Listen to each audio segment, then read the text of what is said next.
Join me as I take on the challenge of living a week with IBS and sharing all the ups and downs along the way. Irritable bowel syndrome, or IBS, is a condition that affects millions of people worldwide. It's a chronic disorder that can cause a multitude of frustrating and often debilitating symptoms, significantly impacting the quality of life of those who live with it. IBS symptoms can vary from person to person, but common complaints include abdominal pain, bloating, gas, and changes in bowel habits. Imagine waking up every morning feeling anxious about when and where you'll have your next bowel movement, or living with the constant discomfort of bloating and cramps. For many, IBS is a daily struggle that can be embarrassing, painful, and downright exhausting. Living with IBS can be incredibly isolating, as people often feel too ashamed or embarrassed to talk about their symptoms. But the truth is, IBS is not just about bowel habits. It's about the emotional toll it takes on our lives. It's about the anxiety of not knowing when you'll have an episode, the frustration of having to cancel plans at the last minute, and the feelings of isolation that come with hiding your symptoms from friends and family.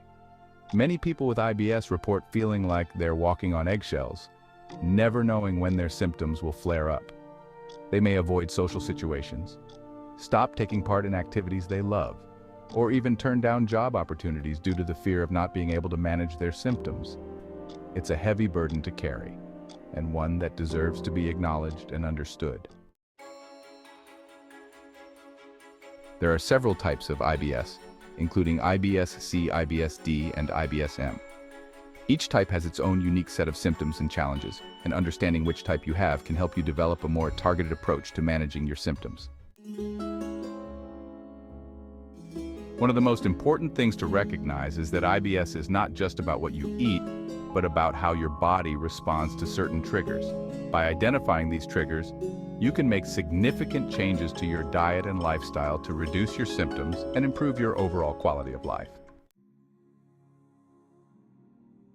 For me, one of the biggest breakthroughs came when I started to listen to my body and pay attention to the specific foods that triggered my symptoms.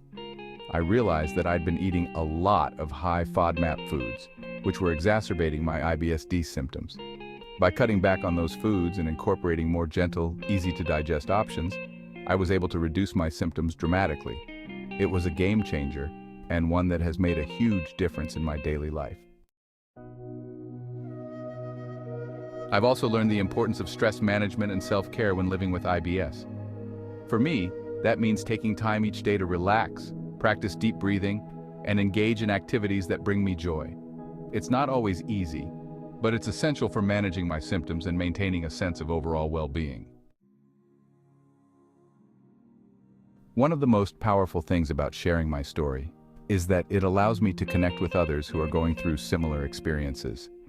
I've heard from so many people who have reached out to say that they too have struggled with IBS, and that my story has given them the courage to speak up and seek help.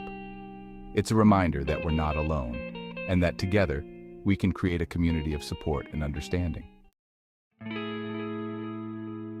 In summary, IBS is a complex condition that affects millions of people worldwide. It's not just about bowel habits, but about the emotional toll it takes on our lives. By understanding the different types of IBS, identifying triggers, and making targeted changes to our diet and lifestyle, we can reduce our symptoms and improve our overall quality of life. And by sharing our stories and connecting with others, we can create a community of support and understanding that's essential for thriving with IBS. Thanks for watching, and if you're living with IBS, I want to hear from you. Share your experiences, your challenges, and your triumphs in the comments below. And if you want to learn more about IBS and how to manage your symptoms, be sure to check out my next video where I'll be sharing more tips and strategies for living your best life with IBS.